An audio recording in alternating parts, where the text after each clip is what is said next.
Hello friends, ये बाजीराव मस्तानी का second part है। अगर आपने इसका फर्स्ट पार्ट नहीं देखा है तो लिंक डिस्क्रिप्शन में है, पहले आप उसे देखें वरना आपको इस मूवी की स्टोरी समझ नहीं आएगी।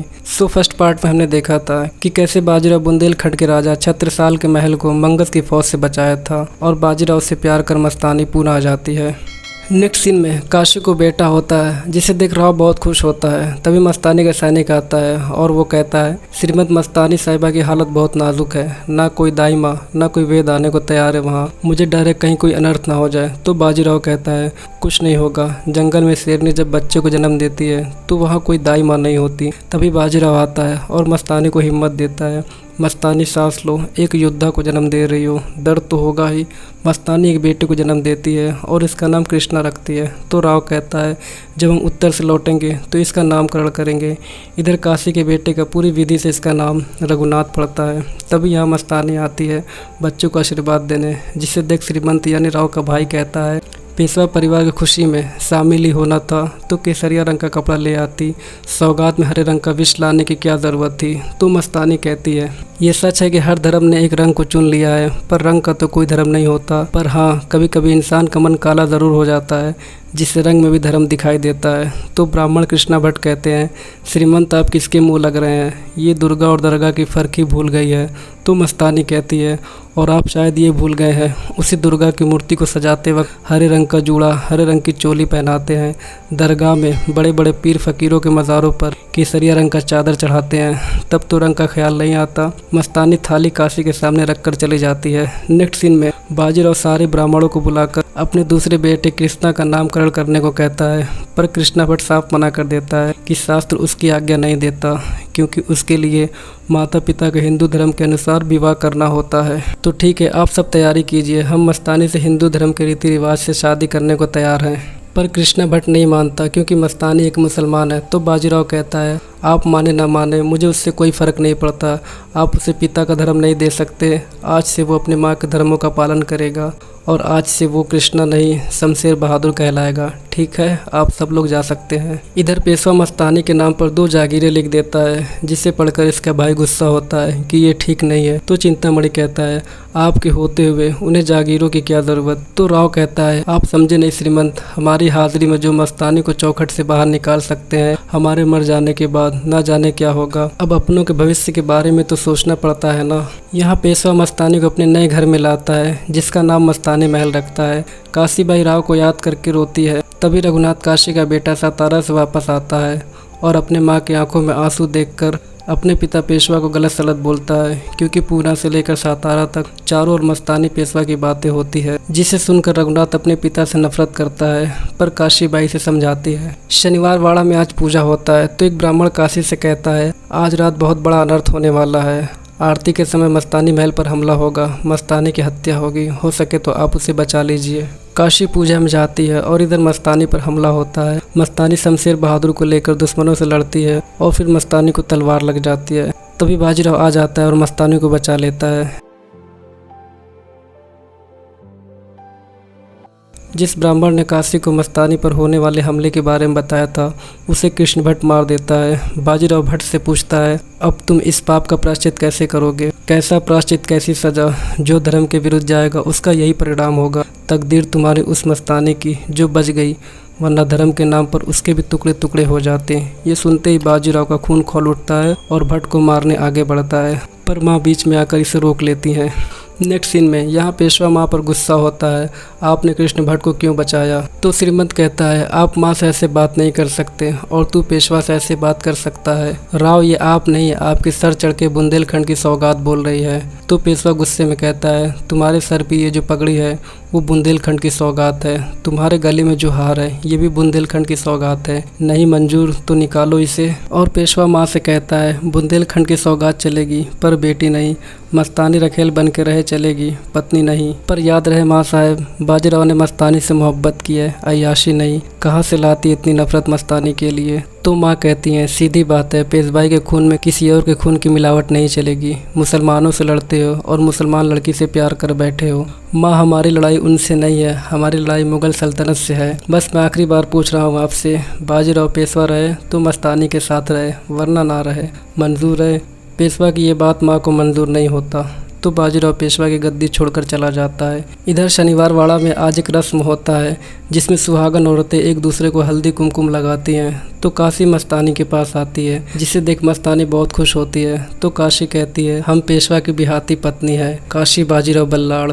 तो मस्तानी कहती है इतने सालों से रिश्ता है हमारा, क्या रिश्ता है तुम्हारा हमारा, आप जिनकी पत्नी है वो हमारे भी पति हैं। तो काशी कहती है होगी, पर जहाँ तक हमारी समझ है एक पत्नी के होते हुए पुरुष अगर दूसरी पत्नी ले आए तो उसे रखैल कहते हैं। आपसे इस मजाक की उम्मीद नहीं थी, कमाल है, मजाक करना तो कोई तुमसे सीखे जो मजाक मजाक में बिना रिश्ते के सौगात बन के बुंदेलखंड से पुणे चली आई। मजाक उसको कहते हैं मस्तानी साहिबा। क्या दिल के रिश्ते का कोई मोल नहीं होता? कौन सा दिल, कैसा दिल जो आज इस पे आ गया कल उस पे, और यहाँ पे ऐसी बेमतलब की बातें नहीं होती। तो मस्तानी कहती है फिर तो आपका आना भी किसी मतलब से ही होगा। हाँ है ना, आज हमारे यहाँ एक त्यौहार है, औरतें एक दूसरे को हल्दी कुमकुम लगाती हैं, भेंट देती हैं, पति की लंबी उम्र की कामना करती हैं। जितना भला बुरा हमने कहना था हमने कह दिया, पर इस शनिवार वाड़ा में तुम्हें इससे भी गंदी और गलिज बातें सुननी पड़ेगी मस्तानी। तुम सुनना पर अपना दिल मैला मत करना। राव को तुम्हारी ज़रूरत है और उनकी ज़रूरत का ख्याल रखना हमारी ज़रूरत है। तो बस अपने ही मतलब से आए हैं, यही हाथ पकड़ते हैं ना तुम्हारा। हम जानते हैं हमारे हाथ से ज़्यादा उनको तलवार पकड़ना अच्छा लगता है और तलवार से ज़्यादा तुम्हारे ये हाथ। तो मस्तानी कहती है उन्होंने हमारा हाथ पकड़ा है पर आपका छोड़ा तो नहीं, हमसे मोहब्बत ज़रूर की है पर आपसे रिश्ता तोड़ा तो नहीं। राव कहते हैं तुम हमारी प्रेरणा हो मस्तानी और काशी हमारी ताकत। मोहब्बत तो आज भी आपसे उतनी ही करते हैं। आज यहाँ आकर आपने बुंदेलखंड की इस नाजायज़ बेटी को सिंदूर जितना जायज़ बना दिया। काशी से साड़ी देकर चली जाती है। नेक्स्ट सीन में मस्तानी शनिवार वाड़ा आती है, जिसे देख काशी बहुत खुश होती है और यहाँ एक गाना होता है। इधर प्रतिनिधि बाजीराव को बताता है कि निजाम के बेटे ने जंग की बगावत कर दी है और वो गोदावरी पार कर शाहगढ़ की ओर बढ़ रहा है।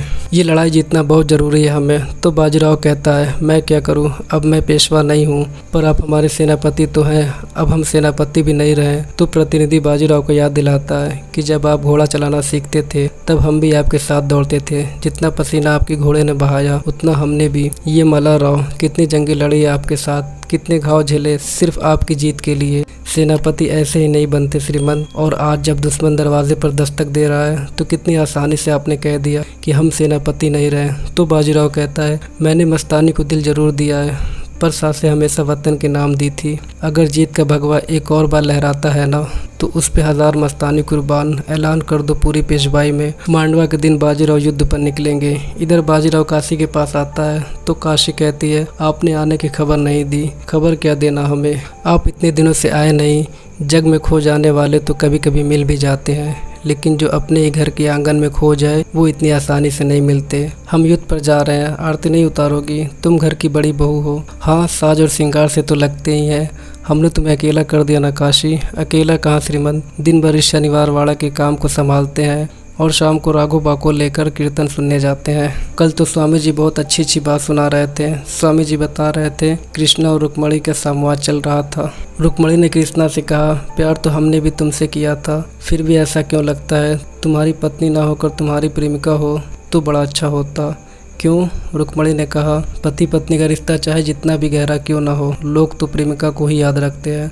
तो बाजीराव कहता है काशी तुम हमारे लिए उतनी ही प्रिय हो जितनी की मस्तानी। काशी हमने कभी भी तुम दोनों की तुलना नहीं की, उसकी और हमारी तुलना तो हो ही नहीं सकती। हमने आपके साथ रासलीला जो नहीं रचाया।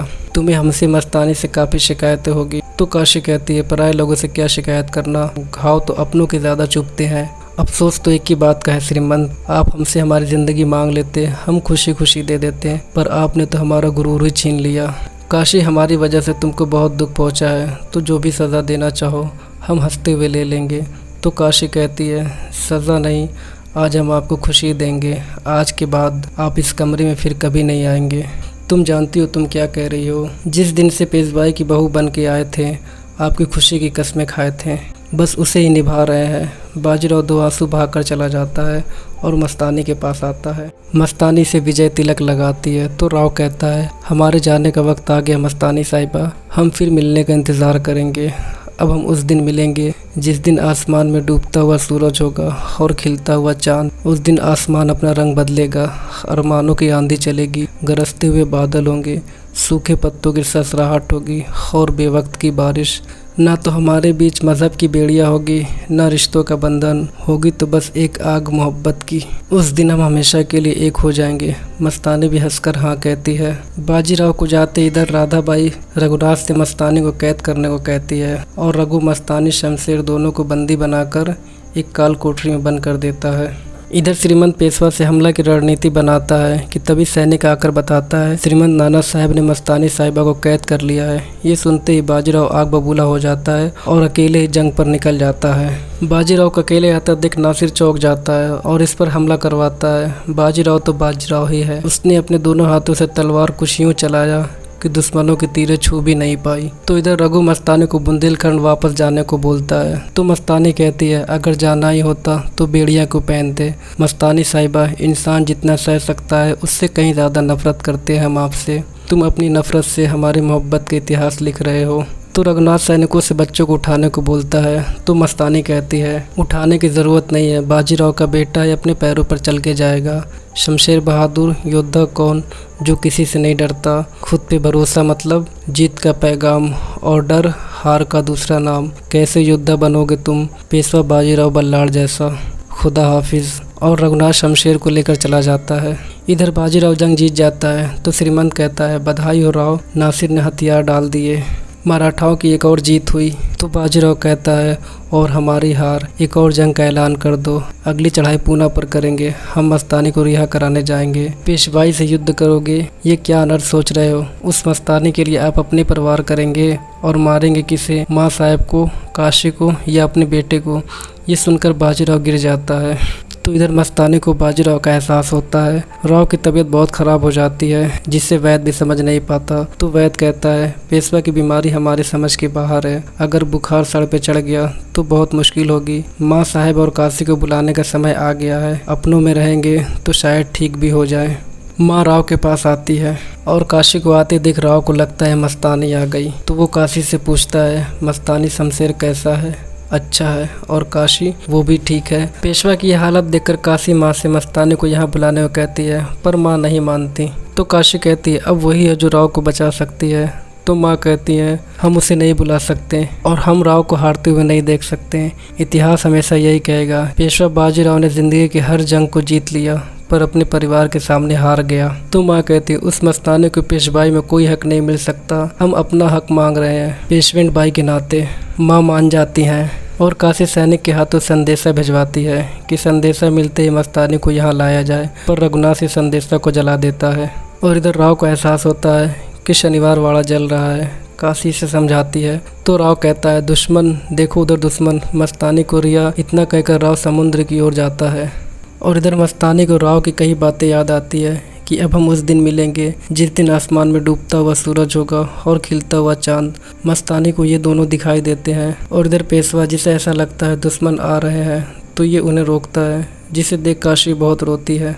उस दिन आसमान अपना रंग बदलेगा, चारों ओर केसरिया रंग छा जाएगा। ये सब देख मस्तानी को बहुत तकलीफ होती है, वो रोती है पर कुछ कर नहीं पाती।